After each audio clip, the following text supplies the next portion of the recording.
I've always had a passionate interest in working in the community.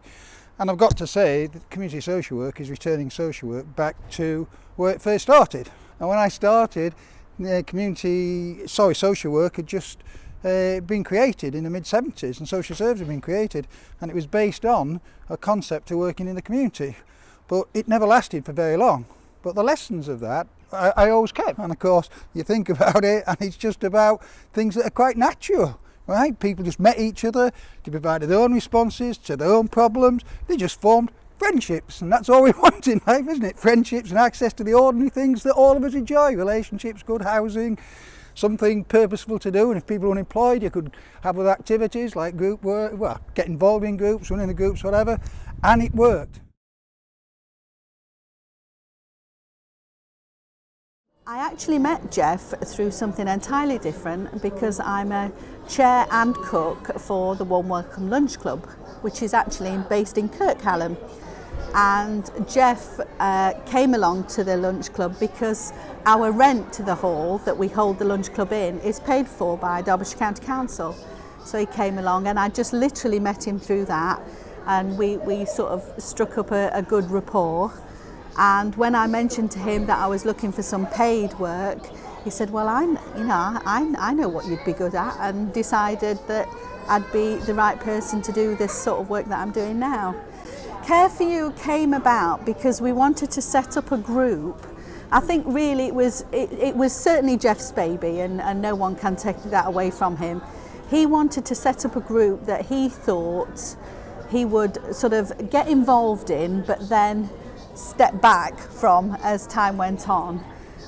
Basically, we want to support fellow personal assistants that work in the community, and we actually cover Stanley Village, Stanley Common and West Hallam.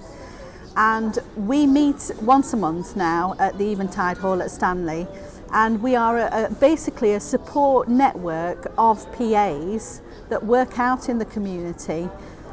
We help each other out, we support each other, but we also are now starting to advertise the services that we can provide to the community.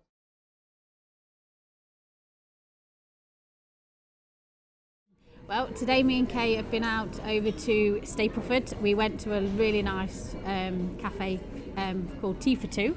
We've then been over to Long Eaton to the market, and they've got the fairground up there, so we've had a lovely walk up the high street, and then we've been for some really nice dinner in a little cafe that was up there.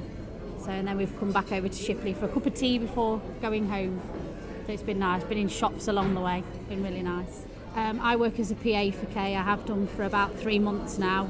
We go out once a week on a Friday for 4 hours at a time. The support group really was set up to help each other, but then to advertise what we can do, because we feel that there are a lot of people out there in the community that don't actually know what we do. They seem to think that they have to accept the care that's given to them, and that's not how it is anymore. They seem to think it's sort of social care where you've got a team of carers come into your house, and in actual fact they can have the option of employing people direct, which is basically what we do. Even if it's just someone else to talk to, someone else to go out shopping with, or to help choose something, or to go to an appointment with, the fact that they've got somebody there that they can rely on and feel that they can turn to if they need it. It's sort of about social inclusion, really, isn't it? A lot of the time they'd just be isolated, probably isolated in their own home, and when they get to a certain age they don't feel comfortable driving. Certainly if they develop dementia, they can't drive anyway, and we just open up new possibilities for them.